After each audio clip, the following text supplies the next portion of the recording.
بسم اللہ الرحمن الرحیم۔ طبی اخلاقیات۔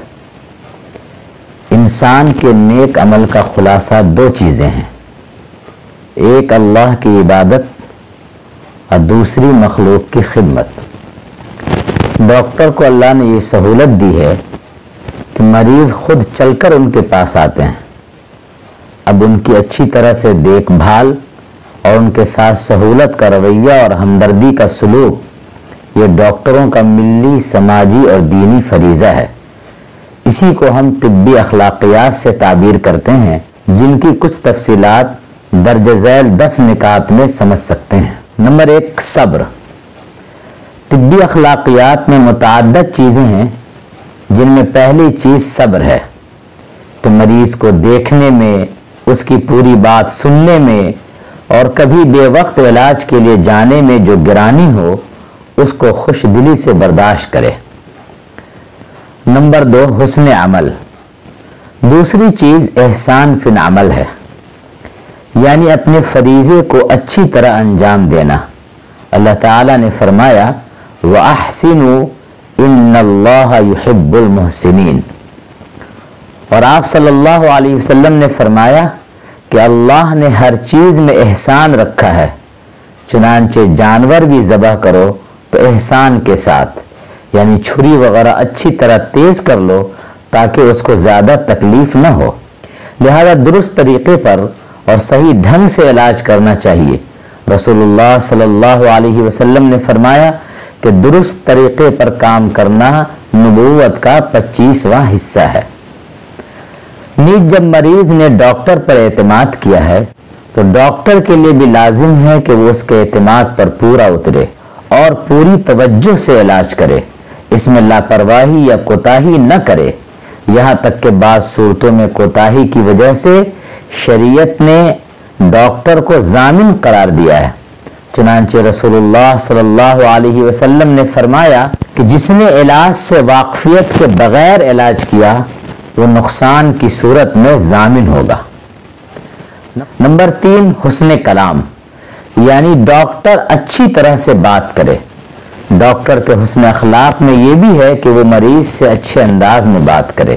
اللہ تعالیٰ نے فرمایا یا ایھا الذین آمنوا اتقوا اللہ وقولوا قولا سدیدا، کہ ایمان والو اللہ سے ڈرو اور درست بات کہو۔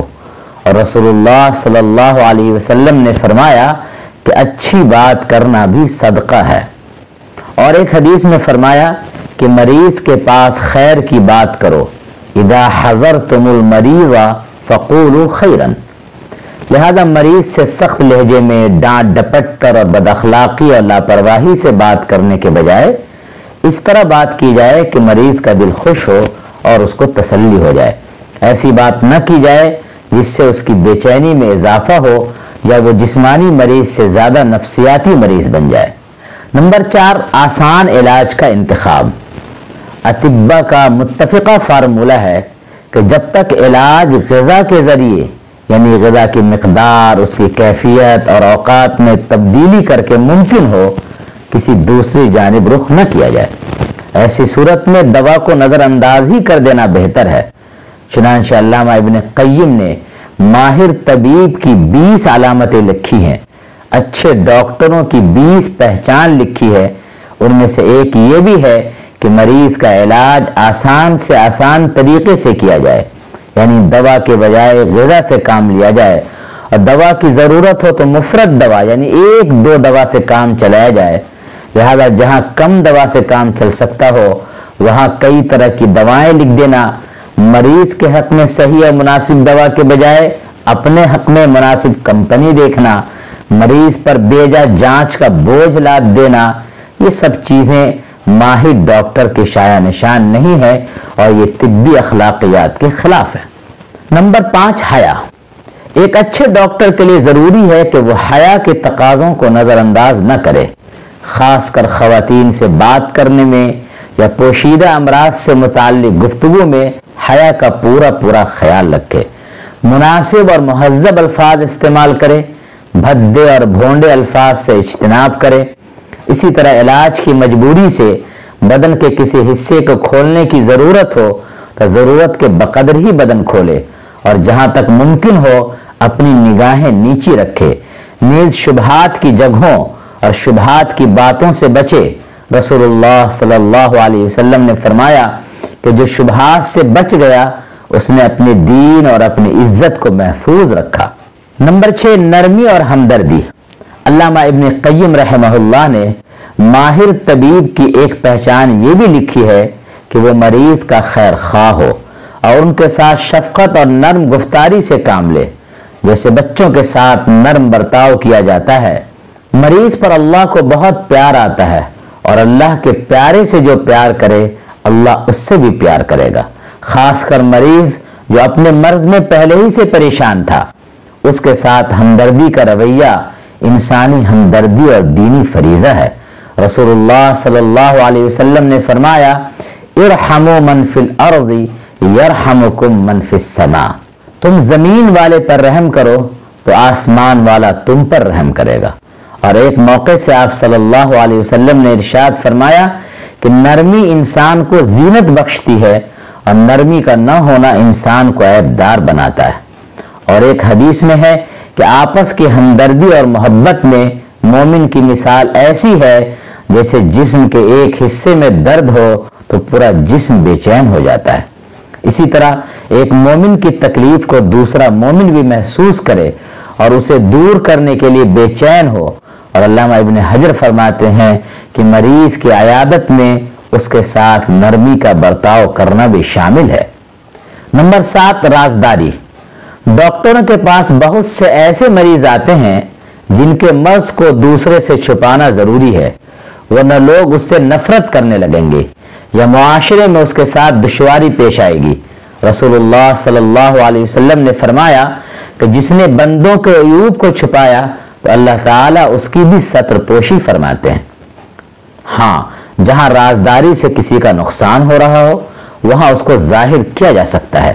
جیسے لڑکا یا لڑکی طبی لحاظ سے شادی کے لائق نہیں ہے اور ان کے سلسلے میں دریافت کیا جائے تو بتا دینا چاہیے، ورنہ بعد میں بیماری کا علم دو خاندانوں میں اختلاف کا ذریعہ بن سکتا ہے۔ اسی طرح بعض ایسے امراض جن سے دوسروں کو نقصان پہنچ سکتا ہو تو ان کو بھی بیان کر دینا چاہیے تاکہ دوسرے لوگ اس سے بچ سکیں۔ اللہ کے رسول صلی اللہ علیہ وسلم نے بھی ایک موقع سے ایک شخص کا عیب بیان کرتے ہوئے فرمایا کہ یہ اپنے خاندان کا برا شخص ہے۔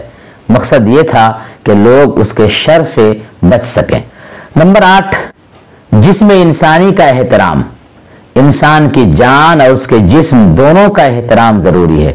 اللہ تعالیٰ نے فرمایا کہ ہم نے انسان کو معزز بنایا ہے، وَلَقَدْ كَرَّمْنَا بَنِي آدَمَ۔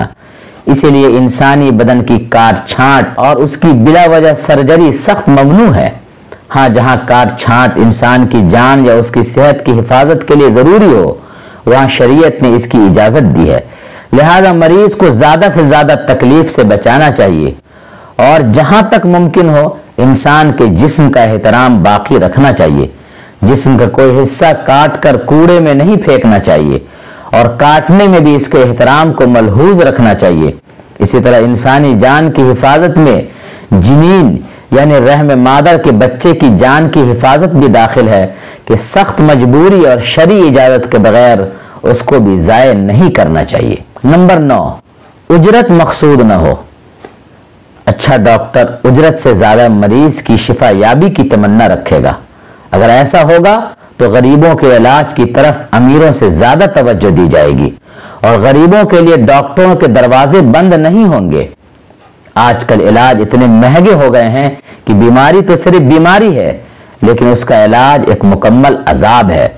اس لیے علاج میں اجرت کو مقصد بنانے کے بجائے مریض کی شفایابی کو مقصد بنایا جائے اور صرف پیسوں کی خاطر یا بروقت پیسوں کی ادائیگی نہ ہونے کی وجہ سے علاج ترک نہیں کرنا چاہیے۔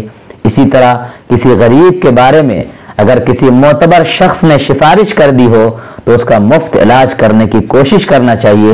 چنانچہ آج جو یہاں پر میڈیکل کیمپ لگا ہے اس کا بھی مقصد یہی ہے کہ جو لوگ علاج نہیں کرا سکتے ہوں یا علاج کے سلسلے میں بیدار نہ ہوں یا ان کو بڑے علاج کی ضرورت ہو وہ یہاں پر آئیں، ڈاکٹروں سے مشورہ لیں ضروری دوائیں لیں اور بڑے علاج کی ضرورت ہو تو دربھنگہ شہر آ کر کے مزید ان ڈاکٹروں سے علاج کرا سکیں۔ نمبر 10، ہم پیشوں کے ساتھ حسن سلوک۔ اپنے رفقائے کار کے ساتھ حسن سلوک اور اپنے شرکائے کار اور ہم پیشہ ڈاکٹروں کو ضرورت کے وقت صحیح مشورہ دینا بھی طبی اخلاقیات میں شامل ہے۔ دوسرے ڈاکٹروں کی ہر بات کو بے بنیاد اور ان کی ہر دوا کو بیکار کہنے کے بجائے ان کی اچھائیوں کا اعتراف کرنا چاہیے اور ان کی غلطیوں کی وجہ تلاش کر کے ان کو آگاہ کرنا چاہیے تاکہ آئندہ ایسی غلطی نہ ہو۔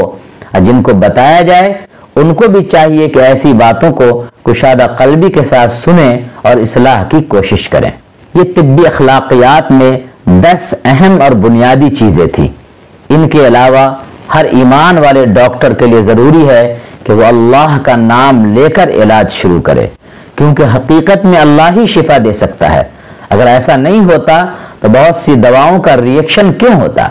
رسول اللہ صلی اللہ علیہ وسلم نے فرمایا، ہر بیماری کے لیے دوا ہے۔ جب دوا بیماری کے موافق ہوتی ہے تو مریض اللہ کے حکم سے شفا یاب ہو جاتا ہے۔ اسی طرح ڈاکٹروں کو جھوٹی میڈیکل سرٹیفکیٹ دینے سے بھی گریز کرنا چاہیے، کیونکہ یہ بھی جھوٹ کی ہی ایک قسم ہے۔ اس کے علاوہ بلا عذر ضبط تولید کے آپریشن اور اسقاط سے گریز کرے اور موسیقی کے ذریعے علاج اور حرام و ممنوع چیزوں سے علاج کو دل سے برا جانے۔ چنانچہ آپ صلی اللہ علیہ وسلم سے شراب کے ذریعے علاج کے بارے میں دریافت کیا گیا تو آپ صلی اللہ علیہ وسلم نے اس سے منع کیا اور ایسا کرنے کو ناپسند کرتے ہوئے فرمایا کہ یہ دوا نہیں بلکہ یہ بیماری ہے۔ نیز وقت کی پابندی کرنا چاہیے ڈاکٹروں کو اور مریضوں کو زیادہ دیر انتظار کی زحمت نہیں دینا چاہیے۔ خواتین بھی ڈاکٹری کا کام کر سکتی ہیں، بلکہ بعض کام مردوں سے بھی اچھا کر سکتی ہیں۔ چنانچہ رسول اللہ صلی اللہ علیہ وسلم کے زمانے میں خواتین نے یہ کام انجام دیا ہے۔ حضرت ربیع بنت معوذ کہتی ہیں کہ ہم رسول اللہ صلی اللہ علیہ وسلم کے ساتھ جنگ کے موقع پر جاتے اور زخمیوں کی خدمت کرتے تھے، لہذا خواتین ڈاکٹر ہوں اور وہ شرعی پردے کے ساتھ شرعی حدود میں رہتے ہوئے یہ خدمت انجام دیں تو بہت ہی قابل تعریف ہیں۔ خاص کر عورتوں کے مسائل میں ان کے ذریعے علاج ہو تو انسان بہت سے مفسدے اور بہت سی خرابیوں سے بچ سکتا ہے۔ اس کے علاوہ طبی اخلاقیات میں ایک چیز بڑی اہم ہے جس کو حفظان صحت سے تعبیر کیا جاتا ہے، یعنی لوگوں کو پہلے سے صحت کی حفاظت کے اصول بتائے جائیں اور صحت خراب کرنے والی چیزوں سے آگاہ کیا جائے۔ اسلام میں اس کی بڑی اہمیت ہے، چنانچہ جگہ جگہ صفائی کی تعلیم دی گئی ہے۔ قرآن پاک میں ہے کہ اللہ تعالیٰ پاک رہنے والوں کو پسند فرماتے ہیں، ان اللہ یحب التوابین ویحب المتطہرین۔